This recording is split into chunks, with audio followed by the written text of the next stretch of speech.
We spend a surprising amount of time talking to the air, or at least that's what prayer essentially is. People bend their heads, close their eyes, and speak out loud or silently to a force they believe is listening, a force capable of changing reality. We pray for health, for safety, for success, for guidance, and sometimes, when nothing seems to change, we pray even harder. And yet, when we look at the world closely, a puzzling pattern emerges. Disease doesn't disappear because someone prays. Accidents still happen. Jobs aren't magically handed to those who ask politely. Families remain broken, sometimes despite decades of devotion. Statistically speaking, prayer rarely, if ever, produces measurable results. And studies on intercessory prayer, where people pray specifically for the well-being of others, show little to no effect beyond what would happen naturally. So why do we keep doing it? Why does humanity continue to pray, even when the evidence is clear that talking to an invisible force doesn't reliably change outcomes? The answer isn't as simple as faith or stubbornness. It's rooted deeply in how our brains work, how our social systems function,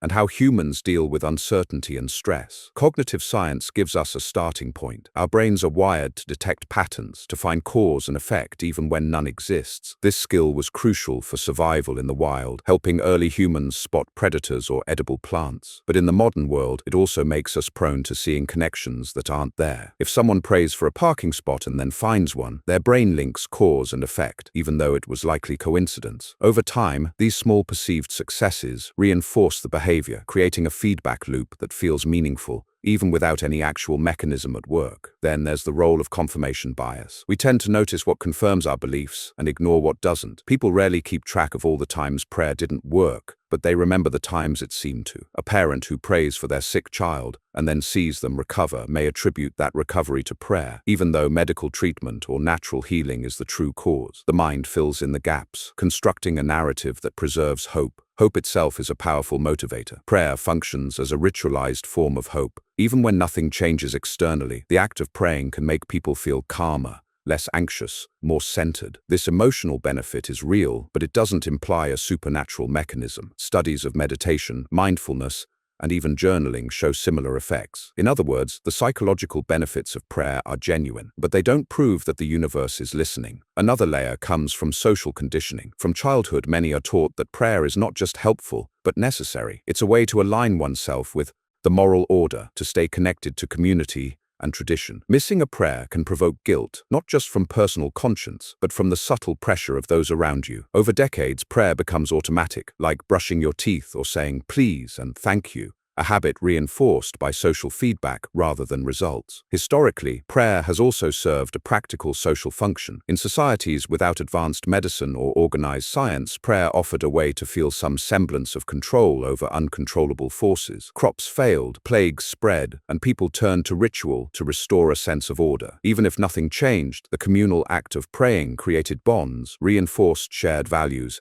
and helped individuals endure hardship. This social dimension persists today, even in more secular societies. The persistence of prayer, despite its ineffectiveness, also exposes a deeper truth about human thinking. We prefer agency, even if illusory, over helplessness. Saying a prayer can feel like action. It's an active step in a world that often leaves us powerless. People will cling to these rituals because inaction feels worse than taking symbolic steps. The mind craves the illusion of influence, and prayer provides exactly that, in spades. And then there's the problem of the after-the-fact explanation. If a prayer seems unanswered, believers often rationalize it. Maybe the outcome wasn't good because the answer was no, or perhaps it was part of a larger plan we can't comprehend. This flexibility protects belief systems from disconfirmation. No matter the result, the act of prayer can always be interpreted as meaningful, ensuring the cycle continues unbroken. Even skeptics of religion struggle to escape these dynamics. Ritualized hope is so ingrained in human behavior that it can persist even without conscious belief. People may pray quietly at stressful moments or whisper wishes at milestones, not out of faith in a deity, but because the act itself is comforting. It's a behavior embedded deeply in our psychology, one that evolution may have reinforced by favoring those who could endure stress and uncertainty more effectively. Beyond psychology, the persistence of prayer also intersects with culture in ways we rarely notice. Think about the phrases people use. I'll pray for you,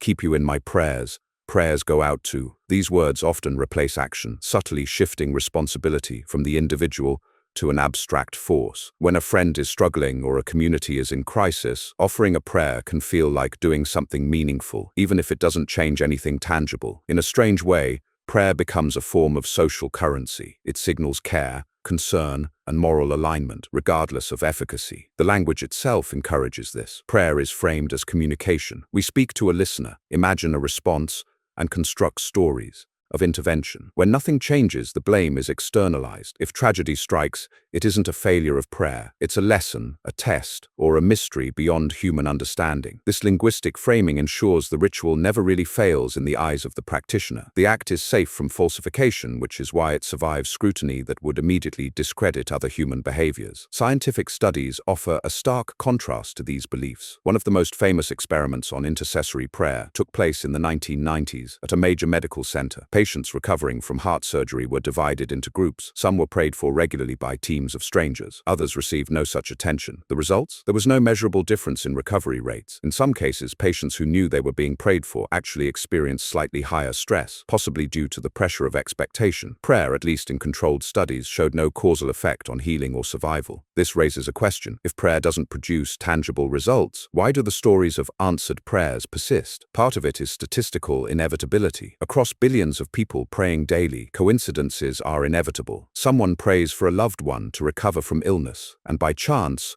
the person recovers. That recovery is celebrated as proof of intervention, while countless unanswered prayers fade into obscurity. Humans are storytelling animals. We remember and amplify the hits, and conveniently forget the misses. Religious institutions also have a vested interest in promoting prayer. Rituals, repetition, and appeals to divine intervention create dependency on religious frameworks. Regular prayer fosters community cohesion, obedience, and identity. It subtly reinforces the idea that change is mediated by external authority rather than human initiative. Even when people don't consciously recognize it, these systems exploit the very psychological tendencies that make prayer appealing in the first place: pattern recognition, confirmation bias, hope, and the comfort of ritual. Yet there's a paradox. Prayer often feels profoundly effective to those practicing it. Studies in psychology consistently show that individuals who pray report lower stress, greater resilience, and a stronger sense of purpose. These benefits are real, but they emerge internally, within the mind of the practitioner, not externally through divine intervention. The relief is genuine, even if the causal mechanism is purely natural. Meditation, deep breathing, or even repeating positive affirmations can achieve nearly identical results. The human mind is remarkably adept at generating comfort in response to ritualized behavior. Part of the answer lies in control, or more accurately, the illusion of control. Life is unpredictable, chaotic, and often frightening. Prayer offers a structured mechanism for attempting to influence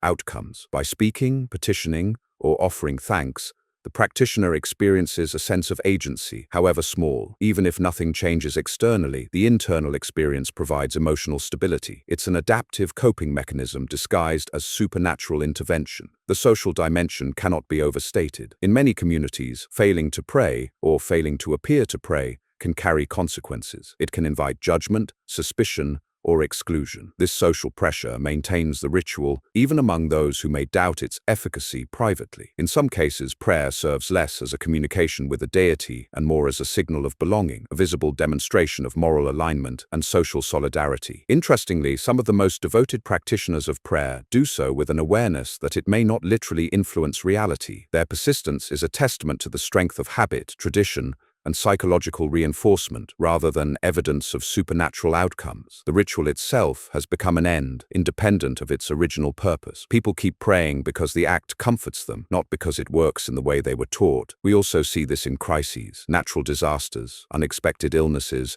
and moments of acute danger reveal the true nature of prayer. Across the world, millions will pray for survivors, for safety, for resolution, and yet disasters unfold exactly as science and chance dictate. The prayers themselves do not alter outcomes, and yet humans continue, largely because the act of praying helps individuals endure trauma. It's less about changing the world and more about navigating it with emotional resilience. Even when prayer is ritualized into daily routines, its effects are subtle but pervasive. It can structure time, provide moments of reflection, and create psychological checkpoints. Like a mental anchor, it allows people to pause, consider their values, and focus attention. While these benefits are valuable, they remain firmly in the realm of the mind. The external world remains indifferent to petitions. Finally, consider the stubborn persistence of prayer in modern times. Despite scientific literacy, education, and access to advanced technology, prayer continues to thrive. It persists because it addresses a human need that science and logic alone cannot satisfy: the need for hope, agency, and connection in the face of uncertainty. It is a testament to our psychology,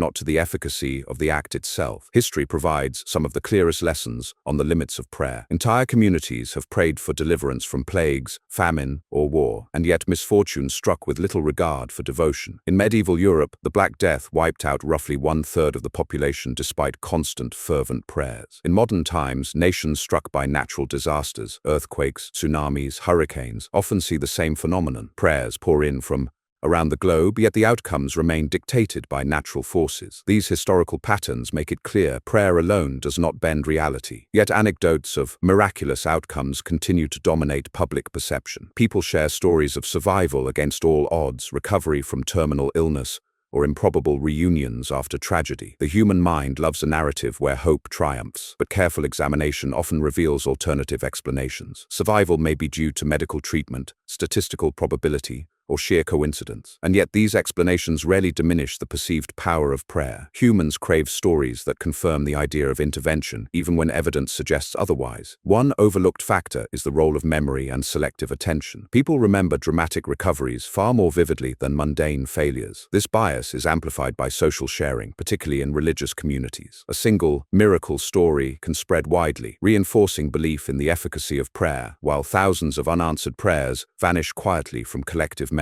This imbalance skews perception, making prayer appear far more effective than it actually is. There is also the interplay between prayer and emotional projection. People often pray for outcomes they deeply desire, and this can create subtle behavioral changes. Someone praying for a promotion may unconsciously work harder or interact more positively with colleagues. These personal adjustments, not divine intervention, can influence outcomes. Yet when success occurs, it is easy and psychologically satisfying to attribute it to the prayer itself. This reinforces the behavior, creating an illusion of causation where only correlation exists. Consider the studies on intercessory prayer, where researchers attempt to test whether praying for someone else's well-being has measurable effects. Some of these studies have been conducted under controlled conditions, with patients unaware of the prayers. Results consistently show no significant improvement in health outcomes. Occasionally, minor anomalies appear, but they are often explained by random chance or methodological flaws. The evidence does not support the idea that distant prayers can alter reality. Still, belief persists, and the practice continues. Prayer's resilience can also be linked to human emotional architecture. Humans are wired to seek comfort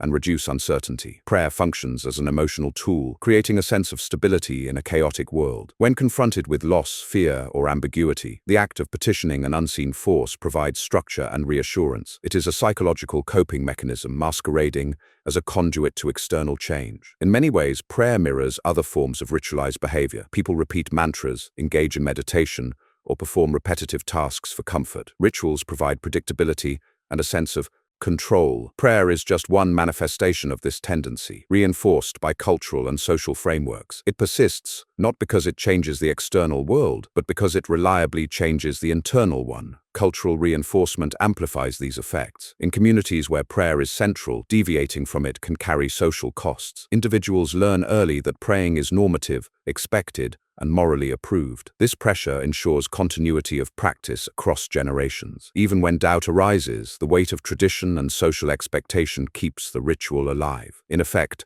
prayer survives because it is interwoven with identity, community, and habit. Another overlooked dimension is the narrative function of prayer. Prayer allows individuals to construct stories in which they are not powerless. In the face of adversity, it provides a framework for understanding and coping. If tragedy strikes, believers can interpret it within a larger context, a divine test, a lesson to be learned, or part of a grand plan. This interpretive flexibility ensures that prayer rarely feels futile, regardless of external outcomes. Psychology also reveals why answered prayers feel so compelling. Humans have a natural tendency to see agency where none exists. This anthropomorphism, attributing intention to objects, forces, or phenomena, makes it easy to interpret coincidence as causation. A sudden improvement in health, a narrowly avoided accident, or a stroke of luck can be perceived as a response to prayer, even when no causal link exists. Our brains are wired to seek meaning, and prayer provides a convenient explanatory framework. Even in secular contexts, echoes of this behavior appear. People repeat affirmations, set intentions, or visualize outcomes as a form of self-directed motivation. The psychological mechanisms are similar, focusing attention, reinforcing goals, and cultivating optimism. The difference is that in prayer, the perceived agent is external, while in other methods, it is internal. The emotional and behavioral effects are real, but the mechanism is natural, not supernatural. Finally, consider Consider the paradoxical persistence of prayer. Evidence and reason suggest it should wane, yet it thrives. This is because prayer addresses fundamental human needs: hope, agency, social cohesion,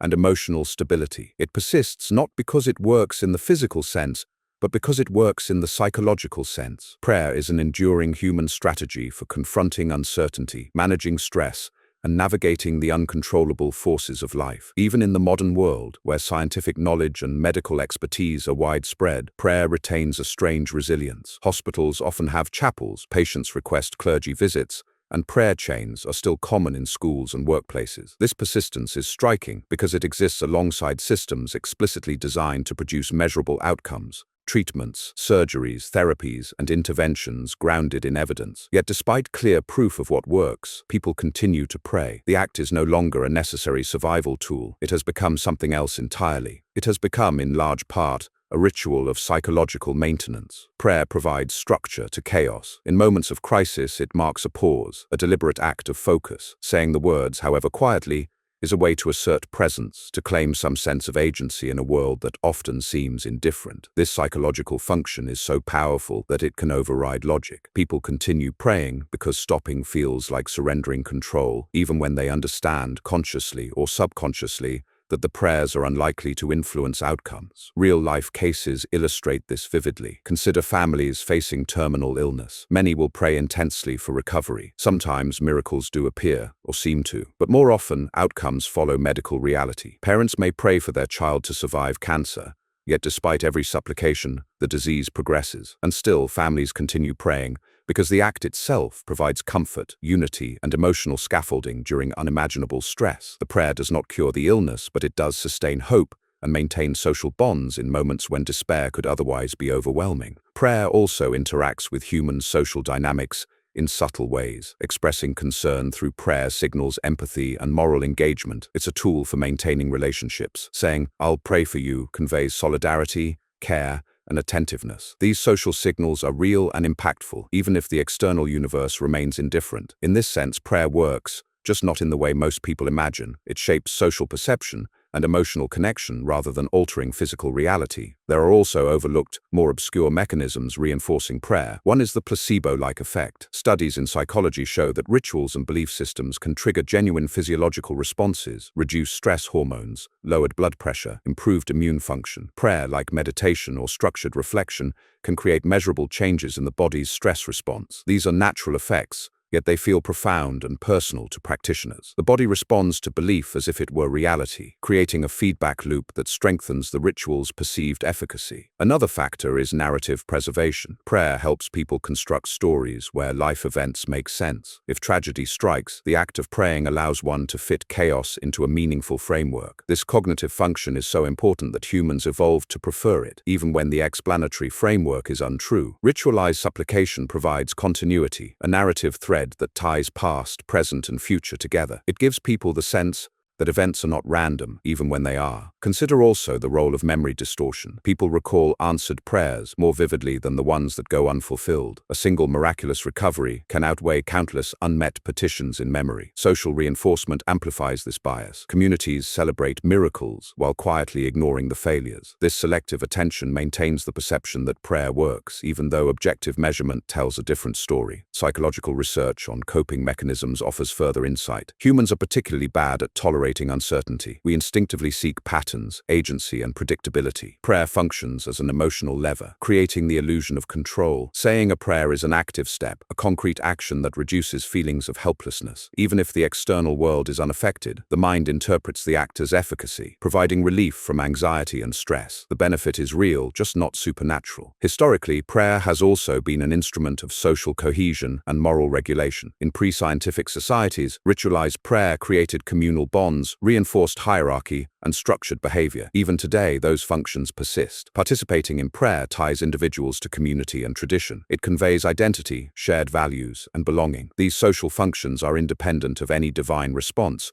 yet they reinforce the behavior and make it resistant to empirical disconfirmation. Finally, there is the human capacity for reinterpretation. When prayers are unanswered, believers rarely abandon the practice. Instead, the outcome is reframed. Perhaps the answer was no, or the timing was wrong, or the experience was meant to teach a lesson. This interpretive flexibility ensures that prayer is never entirely futile in the minds of practitioners. The ritual persists, its meaning adapted to circumstances, a self-correcting system that protects belief from reality. Even subtle forms of prayer, like silent wishes or habitual reflections, tap into these mechanisms. They structure thought, create emotional checkpoints, and foster internal discipline. People continue to pray because the act itself is rewarding psychologically, socially, and emotionally. It's a coping tool, a comfort mechanism, and a social glue, all disguised as a communication with the divine. In the end, prayer's persistence is not evidence of efficacy, but of human psychology. It endures because it addresses fundamental needs: the need for hope,